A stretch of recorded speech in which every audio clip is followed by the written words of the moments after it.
But the scientific dictatorship needs more than just a secret police network to carry out their plan. Citizen spies at every level of society have been recruited to keep their eyes and ears focused on everything their neighbors and co-workers are doing and saying. More than 50,000 private sector executives have been recruited by FEMA to secretly serve as deputy FBI informants under the InfraGard program. Now there are more than 75,000 preachers serving FEMA in the clergy response teams. Internal FEMA documents reveal that the majority of America's pastors now serve as agents of the shadow government. They are even instructed on how and what to preach. And as KSLA News 12 Jeff Farrell discovered, the clergy would help the government with potentially their biggest problem, us. From my cold, dead hands. Charlton Heston's famous declaration captures a truly American value, the overarching desire to protect our freedoms. But gun confiscation is exactly what happened during the state of emergency following Hurricane Katrina in New Orleans. U.S. troops also arrived, something far easier to do even now thanks to last year's elimination of the 1878 Posse Comitatus Act.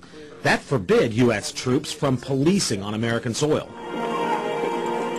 If martial law were enacted here at home, public fears and quelling dissent would be critical. And that's exactly what the clergy response team, as it's called, helped accomplish in New Orleans. Jeff, the primary thing that we say to anybody is let's cooperate and get this thing over with, and then we'll settle the differences once the crisis is over. Such clergy response teams would walk a tightrope between the needs of the government versus the wishes of the public.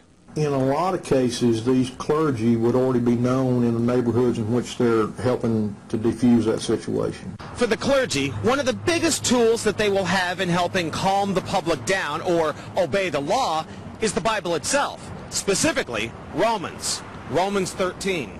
Because the government is established by the Lord, you know, and that's what we believe in the Christian faith. That's what's stated in the Scripture.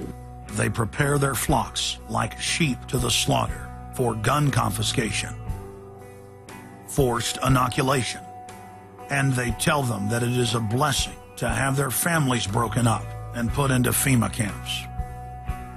Irland, Frankreich, Portugal, Spanien, die Schweiz, Liechtenstein, Luxembourg, Polen, Ungarn, Romania. Adolf Hitler bragged that his most powerful domestic tool, used by the Nazis to control the people, was the servile clergy. And his favorite Bible verse was Romans 13, render unto Caesar.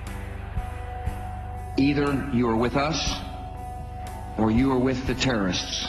The scam was launched as a simple bait and switch. The government recruited the public by telling them that they were needed in the fight against Al-Qaeda. But from day one, over 90% of their training and operations focus on demonizing, surveilling, and harassing anyone who stands against their takeover.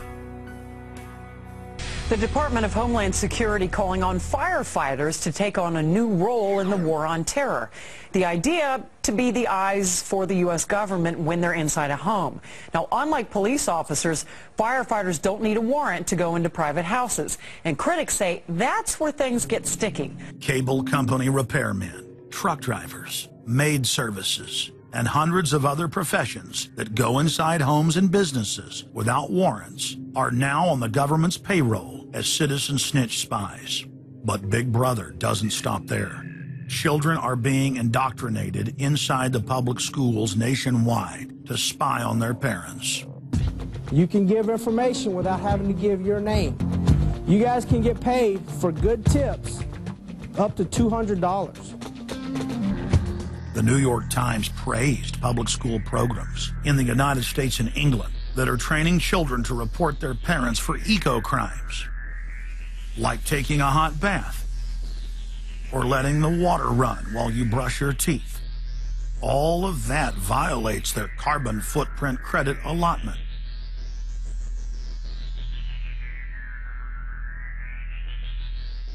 Check it out, check it out. And that's where we come in. We're the carbon cops and we're on the lookout for energy wasters. Our job is to get all Australian households to cut their carbon emissions. So Carbon Cops is a program that looked at energy use in a domestic sense. We went into people's houses and got them to reduce their energy use by 50%. Sadly, the Boy Scouts of America have now contracted with the Department of Homeland Security and are now training more than 20,000 Boy Scouts in anti-terror, urban warfare mount training. The federal grants are very specific. The Scouts are trained to carry out seek and destroy missions against disgruntled veterans of the U.S. Armed Forces. Good evening, everyone. Homeland Security is enlisting some unlikely new recruits to fight terrorism and help with other emergencies. The Girl Scouts. Girl Scouts across the country and here in East Tennessee are now taking part. 9-year-old Elise Murphy has already earned a lot of Girl Scout patches. And now, every member of the 3.4 million Girl Scouts of America is now being trained by the Federal Emergency Management Agency to aid and support Homeland Security in disaster and anti-terror operations.